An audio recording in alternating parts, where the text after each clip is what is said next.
I've really opened up, dude. I've opened up. This is part two to a lot of stuff. I don't have as much space. I'm gonna have to be a bit more concise. Either that or a bit more quick. It's gonna have to be the former because I'm not really good at speeding up my. Because there's nothing wrong with taking your time to get your point across.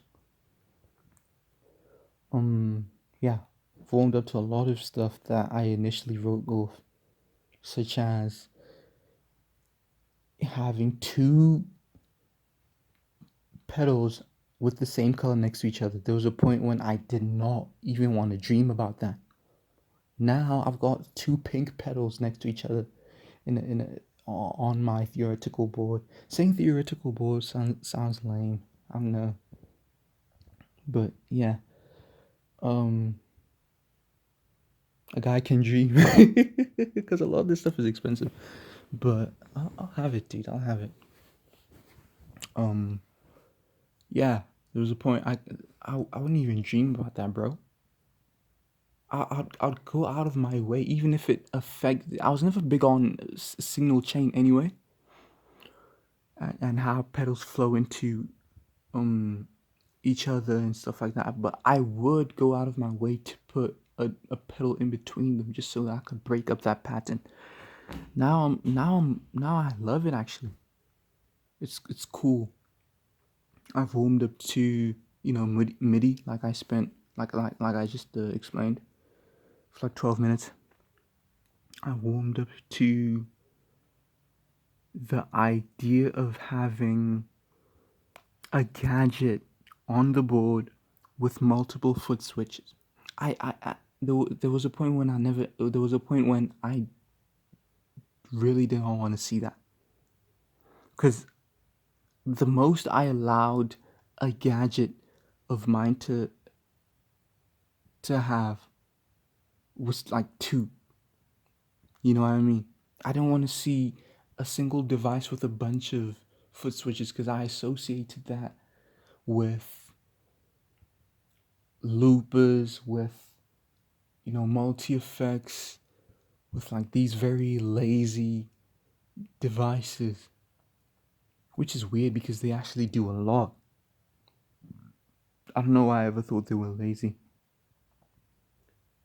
Because I thought they were lazy because they're not trying to be artistic, they're just trying to be practical and compact, which isn't what I want to see personally as a player. I want to see art on the board, which is why a lot of my pedals have been very showy and very stylized in terms of their visuals and stuff. But yeah, I didn't want to see that. Now I have an amp control, an amp channel switch on my board, and it has like five switches on it, 5 foot switches, and I love it. And I thought to think this way because my favorite guitarist of all time, Kensuke Kita-san of Asian Kung Fu Generation, he's gone on record essentially to make it clear that he was never really one for having. He never really had distortion pedals on his board, you know. And when I read that he had said this, I was like, wait, how? Because I've heard you have distortion sounds in the music. Your music is very distorted. You're a rock band. I didn't really understand. I was like, wait, what do you mean? I, I, I doubt you walk to the amp and then you switch the the gain up, or you turn the gain up to get your sound mid song. That would be very impractical. You don't It doesn't sound like you do that.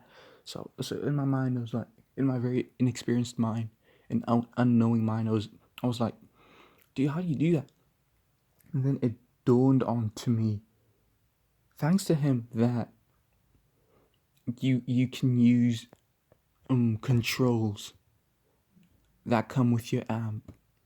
And the reason I didn't know this is because I've been so cheap my entire guitar playing life that I've never had an amp that came with an amp switcher.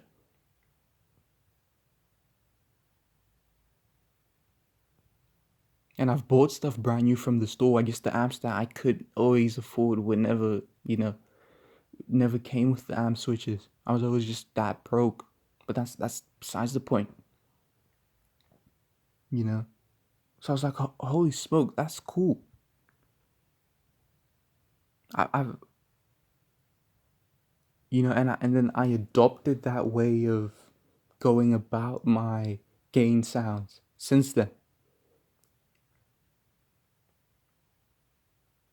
which made a whole lot of sense for me to do because there were times when I thought that the amp distortion was better than the gain distortion. To be honest with you, I never really had much luck with distortion pedals. I never really got them to sound how I want them to sound. I've always had to battle with them. But there were times when I turned up the gain on the amp and I thought, I wish I could just have this gain on my board. It turns out that there's a way to do that. And that's with amp controls, amp switches, channel switches. So, yeah, that's another instance of me thinking in a particular way that, you know, I didn't exactly think when I was inexperienced or whatever. Cool stuff, dude. So it's cool to warm to all of this stuff. Now, do I think I'll warm up to more stuff as time goes on? I mean, I have no reason to to not think so. I have no reason to not think that I won't warm up to all the other stuff that I'm to this day kind of, you know, discrediting or I'm kind of writing off, such as using loop switches. Because to this day, dude, I still kind of think that, and yes, we can coexist. I still kind of think that personally, I want to step on my pedals. You know, who knows? There might come a time when I'm like, yeah, I just want to use the switches.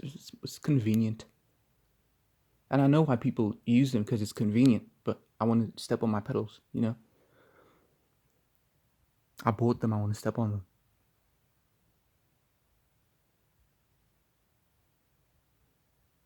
I wonder if there will ever come a time when I will use a completely MIDI setup whereby I have all my pedals kind of um linked together, and then I just kind of store them away in like a rack, and then I use a MIDI control to toggle all those foot switches. I mean, all those pedals that are within a rack stored somewhere from the MIDI control. I wonder if I'll ever do that.